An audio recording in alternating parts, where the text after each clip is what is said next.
There's a beautiful, deep level of spirituality that runs through the film. Mm. It's something that you brought to this story. Is it something that informs you in life? Being spiritual, what do you... Well, your wairuatanga, your spirituality. Well, growing up in Samoa, you're surrounded by, the Samoan way of life, and it's very spiritual. It's, the culture is very rich, and so, if you're making a film about Samoa, you have to draw on that to get the authenticity of it. Right. It's a terrible word, authenticity, eh? It's something that's normal, eh? The film is, it's not authentic because, you're breaking up it's authentic in a very close to authenticity. But when you're writing a story, you have to mold. What does the term Indigenous cinema mean to you?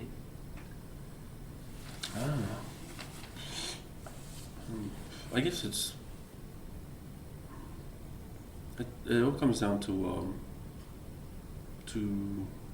this is I'm talking about my perspective. Yep. How you see the world.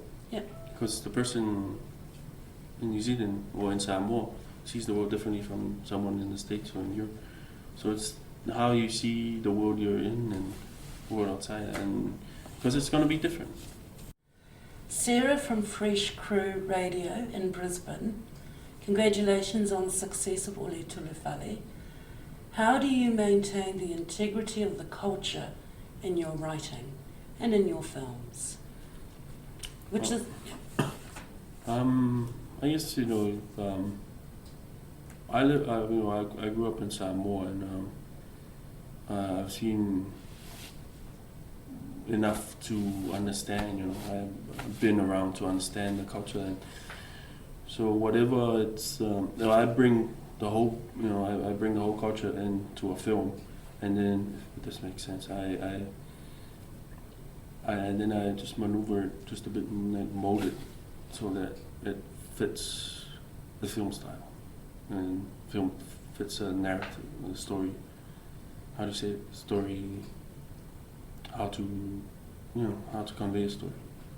So you might in the Orator, there's a little bit of exaggeration, a little bit.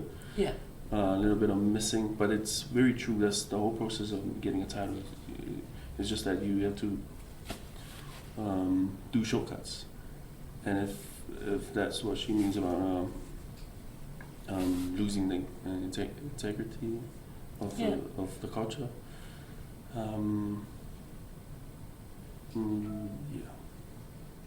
We have some questions come in. There's one here from Steve in Honolulu. Kia ora, Steve. Steve is interested in the relationship between the movie and the Samoan tradition of oratory. Do you see filmmaking as contemporary oratory? Yeah. That's a good question. Yeah, I think so.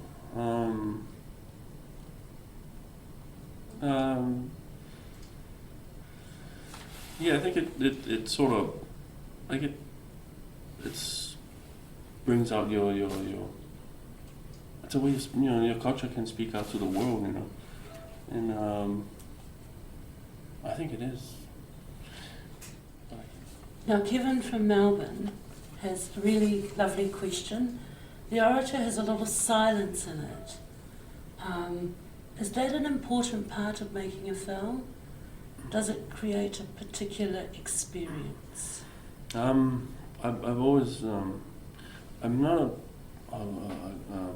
I don't like big performances, and I'm a big fan of Japanese films, and I like the silence and the subtlety in the characters. Nothing is easily, how do you say it? You can't really read the character easily, you know, because there's no dialogue, and you have to read the message, you know, whatever the emotions from you know from the character's face or eyes, and that's what I like. I try and avoid dialogue. I don't like dialogue, so I like silence. I like that moment where the character just sits there and you, the audience, are trying to figure out what is happening. Trying to, film is, you need the viewer in the film. That's beautiful and funny at the same time. Given that you made a film called The Orator, and very clever. What do we need to do to support more Indigenous filmmakers to tell their stories so that they reach a global audience? I don't know.